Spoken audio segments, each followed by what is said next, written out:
आपला मालक अशा रीतीने अरण्यात गेला, यामुळे दुःखी कष्टी झालेला छन्न मार्गात आपल्या दुःखाचा भार कमी करण्याचा प्रयत्न करीत होता. प्रकरण इतके जड झाले होते की ज्या रस्त्याने कंठकासह तो एका रात्रीत कूच करीत असे, त्याच रस्त्याने आपला स्वामी आपल्याबरोबर नाही याचा विचार करीत प्रवास संपविण्यात त्याला 8 दिवस लागले. कंठक घोडा जरी मोठ्या सुराच्या आवेशाने कूच करीत होता, तरी तो अगदी गालित गत्र झाला होता. जरी तो अलंकारभूषणांनी सजविलेला होता, तरी बरोबर आपला धनी नाही म्हणून अगदी स्वरूपहीन दिसत होता. आणि ज्या दिशेला त्याचा मालक गेला होता, त्या दिशेकडे वळून एकसारखी मान वर खाली करून केविलवाण्या सुरात खिंकाळत होता. तो जर अतिशय भुकेलेला होता, तरी पूर्वीप्रमाणे मार्गात गवत किंवा पाणी यांची त्याने अपेक्षा केली नाही किंवा त्यांना तोंडही लावले नाही. हळूहळू ते शेवटी कपिलवस्तूला येऊन पोहोचले. कपिलवस्तू नगरी तर गौतमाच्या जाण्याने अगदी उजाड दिसत होती. ते दोघे कपिलवस्तूला शरीराने पोचले, मनाने नाही. जरी कपिलवस्तू नगरी अधूनमधून कमळांच्या ताटव्यांनी भरलेल्या जलाशयामुळे व फुलांनी भरलेल्या वृक्षांमुळे उल्हासित व शोभायमान दिसणारी होती, तरी आज तिच्या नागरिकांचा आनंद पार मावळला होता. निस्तेज चेहऱ्याने व अश्रुढाळीत त्या दोघांनी जेव्हा हळूहळू शहरात प्रवेश केला, तेव्हा त्या शहरातील सर्व लोक त्यांना शोकात बुडालेले दिसले. जेव्हा लोकांनी छन्न आणि घोडा कंठक हे शाक्य कुलाच्या कुलदीपकाशिवाय गलिगात्र स्थितीत परत आलेले पाहिले, तेव्हा त्यांनी ढळाढळा अश्रू ढाळले. कुठे आहे आमचा राजपुत्र? कुठे आहे या राजकुळाचा व राजाचा कुलदीप? असे म्हणून व अश्रू ढाळीत लोक रागाने छन्नाच्या मागोमाग रस्त्याने धावू लागले. गौतमाशिवाय ही नगरी म्हणजे अरण्य आहे, आणि ज्या अरण्यात गौतम राहत आहे ती नगरी आहे. गौतमाशिवाय या शहराचे आम्हाला काही सुद्धा आकर्षण वाटत नाही. इतक्या राजपुत्र आला असा हर्षोद्गार काढीत नगर युवती रस्त्याच्या बाजूच्या खिडकीतून गर्दी करून पाहू लागल्या. परंतु जेव्हा त्यांनी घोड्याची पाठ रिकामी पाहिली, तेव्हा धडाधड खिडक्या बंद करून त्या आक्रोशाने रडू लागल्या. समजलं? जेव्हा आपला मालक अशा रीतीने अरण्यात गेला, यामुळे तो छन्न दुःखी कष्टी होऊन आपल्या दुःखाचा भार कमी करत होता. परंतु त्याचे अंतःकरण इतके जड झाले होते का त्याचा जो कंठक घोडा आहे हा सुद्धा त्या रस्त्याने बरोबर चालत नव्हता. तो चालत असताना अडखळे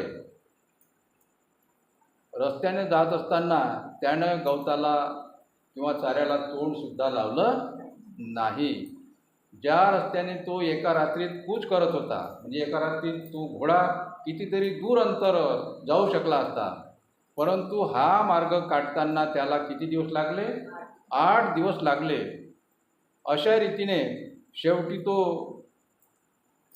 कपिलवस्तू नगरामध्ये जाऊन पोहोचला. जेव्हा लोकांनी पाहिलं की छन्न आला आहे घोडा घेऊन, परंतु त्या घोड्याची पाठ लोकांना रिकामी दिसली आणि असाचक त्या ठिकाणी हे झालं की राजपुत्र आला, राजपुत्र आला असे उद्गार लोक काढत होते. कारण की त्यांनी घोडा आणि छन्न पाहिला.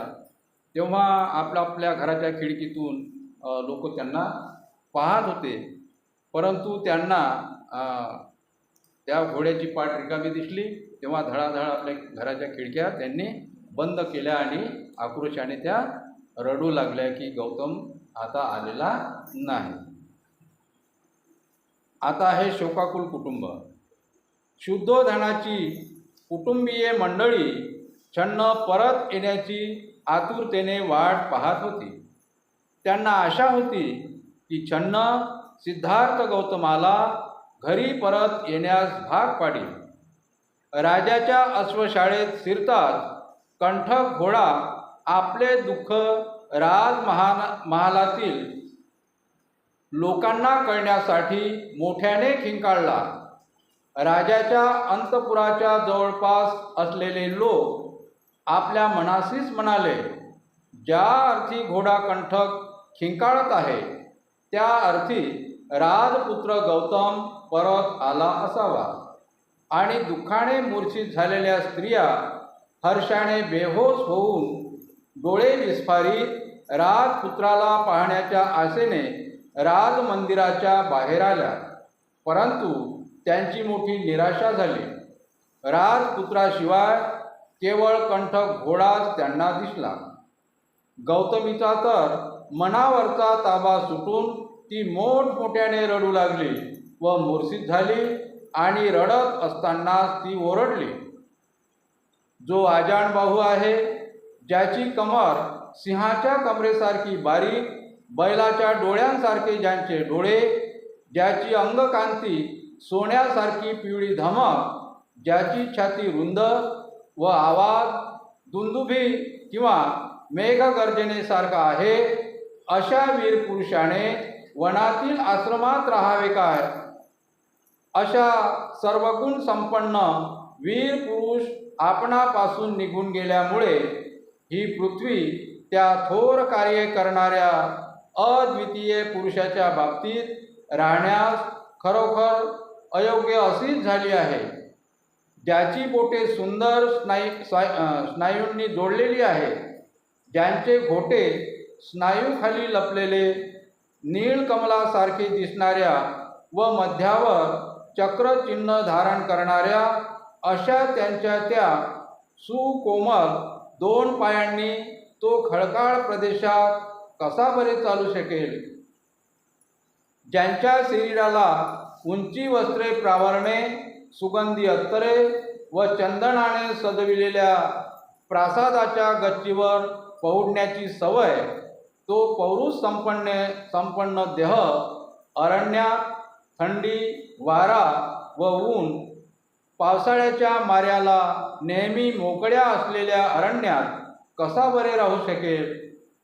ज्याला आपले कुटुंब, चांगुलपणा, सामर्थ्य, शक्ती, विद्वत्ता, सौंदर्य व तारुण्य यांचा अभिमान वाटतो, जो नेहमी दान करण्यात सिद्ध असतो पण घेण्यास नको, तो दुसऱ्याकडून भिक्षा मागत कसा काय फिरू शकेल?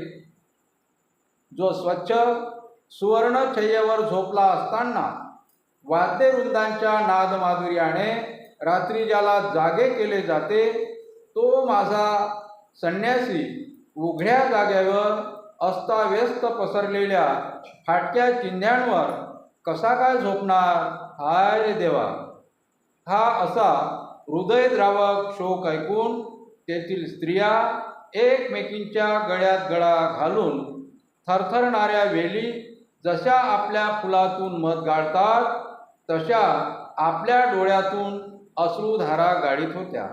नंतर यशोधरेने आपण सिद्धार्थाला जाण्याची अनुज्ञा दिली आहे हे विसरून जाऊन दिळमूळ अवस्थेत धरणीवर अंग टाकून दिले. मी त्यांची धर्मपत्नी असताना ते मला कसे सोडून गेले? त्यांनी मला विधवा करून मागे ठेविले. त्यांनी आपल्या धर्मपत्नीला आपल्या नव्या जीवनक्रमाची, मला स्वर्गप्राप्तीची अपेक्षा नाही. माझी एकच इच्छा की माझ्या प्रिय पतीने मला या किंवा दुसऱ्या जगात एकटीला मागे ठेवून जाऊ नये. विशाल डोळे व प्रसन्न हास्य असलेल्या माझ्या पतीच्या मुखाकडे पाहण्यास मी जरी अपात्र असले तरी या बिचाऱ्या राहुलाने आपल्या पित्याच्या मांडीवर कधीही खेळू नये काय? हाय रे देवा, त्या सुज्ञे पुरुष नायकाचे अंतकरण किती निष्ठुर, त्याच्या सुकोमल सौंदर्याप्रमाणे ते भासत असले तरी किती निर्दय व क्रूर, शत्रूलाही मोहित करील अशा बोबड्या बोलाच्या ह्या बालकाला आपण होऊन कोण बरे सोडून जाईल? माझे हृदय खरोखर मोठे कठोर आहे, होय, अगदी दगडाचे किंवा लोखंडाचे बनलेले असावे, कारण त्या हृदयाचा नाथ सुखोपभोग घेण्यास समर्थ असताना व एखाद्या पोरक्यासारखा आपले सर्व राजवैभव सोडून देऊन अरण्यात गेला असतानाही त्या हृदयाला तडा गेला नाही. पण मी काय करू? आता मला हे दुःख सहनच होत नाही. अशा तऱ्हेने दुःखाने मूर्छित होऊन यशोधरा एकसारखी आक्रंदत होती. स्वभावतः जरी ती संयमशील होती तरी तिचा या दुःखद स्थितीने तिच्या मर्यादेचा बंधारा फुटला होता. अशा प्रकारे दुःखाने दिडमूड होऊन मोठमोठ्याने आक्रंदत जमिनीवर पडलेल्या यशोधरेला पाहून सर्व स्त्रिया मोठ्याने ओरडल्या आणि मोठाल्या कमळावर पावसांच्या सरीचा मारा व्हावा तसा अश्रूंच्या नद्या त्यांच्या डोळ्यातून गालावर वाहू लागल्या. छन्न आणि कंठक परत आले हे ऐकून आणि आपल्या मुलाचा दृढनिश्चय समजताच दुःखित होऊन राजा शुद्धोधन धरणीवर पडला. दुःखविवळ झालेल्या शुद्धोधनाला सेवकांनी सावरून धरले. तेवढ्यातच त्यांनी अश्रूंनी डबडबलेल्या डोळ्यांनी त्या घोड्याकडे पाहिले आणि जमिनीवर अंग टाकून विव्हळून तो रडू लागला. त्यानंतर शुद्धोधन उठला आणि मंदिरात गेला.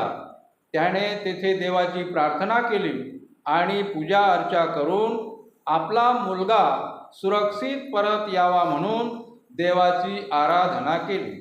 अशा प्रकारे देवा, कधी रे आम्ही त्याला पुन्हा पाहू असे म्हणत शुद्धोधन, गौतमी आणि यशोधरा दिवस कंठू लागले. प्रसंग फार भयानक होता, नाही? कारण राजाचा एकुलता एक मुलगा, नाही, त्याला लहानाचं मोठं केलं, लग्न करून दिलं, मुलगा झाला आणि मुलगा लहान असतानाच अगदी त्याला घर सोडून जावं लागलं, नाही का? हा त्याच्यावर आलेला प्रसंग फार बिकट होता. जेव्हा छन्न आणि त्याचा कंठक घोडा घरी परत आले तेव्हा त्याच्या कुटुंबातील सर्व लोक फार दुःखी झाले होते, नाही का? गौतमीच्या तर मनावरचा ताबाच फार सुटून गेला होता आणि ती फार जोरजोऱ्याने रडत होती. आणि अशातच तिनं मग त्याच्या शरीराचं वर्णन केलं. कोणं? गौतमीनं. का सिद्धार्थ गौतम कसा होता, त्याचे डोळे कसे होते, त्याची कमर कशी होती, नाही काय, त्याची शरीर कांती कशी होती, नाही का, पिवळी धमक सोन्यासारखी, त्याची कमर सिंहाच्या कमरेसारखी बारीक होती, बैलाच्या डोळ्यांसारखे त्यांचे डोळे होते, शरीर त्याचं पिवळं धमक सोन्यासारखं, जसं काही सोनं होय चमकून राहिलं, त्याची छाती कशी होती, रुंद होती आणि त्याचा आवाज मेघगर्जनेसारखा होता असा. आणि म्हणून अशा पुरुषाने जंगलात कसे जावे, नाही काय, अरण्यात कसे राहत असेल माझा मुलगा, नाही काय, जो ज्याची बोटे, आता म्हणजे पूर्ण शरीराचं वर्णन करत आहे ते गौतमी, नाही काय, ज्याची बोटे सुंदर स्नायूंनी जोडलेली आहेत, ज्याचे घोटे स्नायू खाली लपलेले नील कमलासारखे दिसणाऱ्या मध्यावर चक्रचिन्ह होतं, तळपायाला असं चक्रचिन्ह होतं. पुरुषाने त्या खडकाळ प्रदेशात तो कसा बरे चालत असेल, नाही का, उंच म्हणजे राजपुत्राची कपडे कसे असतात, चांगले चांगले, नाही का, वस्त्रे प्रावरणे, त्याचे आंघोळ करताना सुगंधी अत्तर चंदनानं सजवलेल्या त्याचा शय्या, असा जेव्हा तो या ठिकाणी राहत होता, जो नेहमी दान करत होता पण कोणापासून काही घेत नव्हता, आणि तो दुसऱ्याकडून भिक्षा मागून कसा काय फिरत असेल, नाही काय? अशा तऱ्हेने गौतमी दुःखात मग्न होऊन त्याची अशा तऱ्हेने काय करत होती, म्हणजे कसा राहत असेल हा, हाय रे देवा, नाही? अशा प्रकारे ती खूप दुःखमग्न होऊन एकसारखी ती रडत होती. आणि यशोधरा, आता यशोधरेनेच त्याला जाण्याची अनुज्ञा दिली होती, पण हे सगळं ती विसरून गेली आहे. ती म्हणते, मी त्यांची धर्मपत्नी असताना ते मला सोडून कसे काय गेले? त्यांनी मला विधवा करून टाकला आहे, नाही का? आणि हा माझा पुत्र राहुल, त्यानं सुद्धा पित्याच्या मांडीवर कधी खेळू नये काय? त्याला सोडून सुद्धा हे अरण्यात निघून गेले, हाय रे देवा, नाही का? अशा तऱ्हेने अतिशय दुःखी होऊन सगळे कुटुंबातील लोक रडत होते, आक्रंदन करत होते. आणि शेवटी मग शुद्धोधन उठला, मंदिरात गेला, त्याने तेथे देवाची प्रार्थना केली, पूजा अर्चा केली, आणि आपला मुलगा सुरक्षित परत यावा म्हणून देवाची त्याने आराधना केली. अशा प्रकारे देवा, कधी रे आम्ही त्याला पुन्हा पाहू, असे म्हणत शुद्धोधन, गौतमी आणि यशोधरा हे दिवस कंठू लागले. कायमचा संसार त्याग, कपिलवस्तूहून राजगृहाकडे प्रयाण. कपिलवस्तू सोडल्यावर मगध देशाची राजधानी राजगृह येथे जाण्याचा सिद्धार्थ गौतमाने विचार केला. राजा बिंबिसार हा तेथे राज्य करीत होता. मोठमोठे तत्त्वज्ञ आणि विचारवंत यांनी राजगृह हे आपले मुख्य निवासस्थान बनविले होते.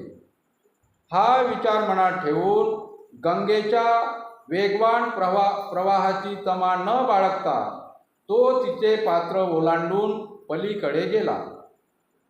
वाटेत तो प्रथम साकी नावाच्या एका ब्राह्मण योगिनीच्या आश्रमात गेला आणि मग रैवत नावाच्या ब्राह्मण ऋषीच्या आश्रमात जाऊन राहिला.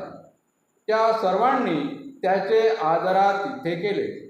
त्याचे आकर्षक व्यक्तिमत्व, उदात्त वागणूक आणि इतर सर्व पुरुषांना मागे टाकणारे त्याचे विलोभनीय सौंदर्य पाहिल्यावर त्या प्रदेशातील लोक त्याने अंगावर संन्याशाचे कपडे घातलेले पाहून आश्चर्य करू लागले. त्याला पाहिल्यावर दुसरीकडे जात असलेला मनुष्य निश्चल उभा राहील, तर उभा असलेला मनुष्य त्याच्या मागोमाग चालू लागे. सावकाश आणि गंभीरपणे चालत असलेला मनुष्य धावू लागे, तर बसलेला मनुष्य एकदम उठून उभा राहील. काही लोक त्याला दोन्ही हातांनी वंदन करीत, तर काही पूज्य बुद्धीने मस्तक नमवून त्याला अभिवादन करीत. काही जण प्रेमळ शब्दांनी त्याला संबोधित. कोणीही मनुष्य त्याला अभिवादन केल्याखेरीज जात नसे. ज्यांनी रंगीबेरंगी कपडे घातले होते अशा लोकांना त्याला पाहून लाज वाटे. वाटेत त्या विषयावर गप्प मारणारे लोक गप्प होत. त्याला पाहिल्यावर कुणाच्याही मनात वाईट विचार येत नसत.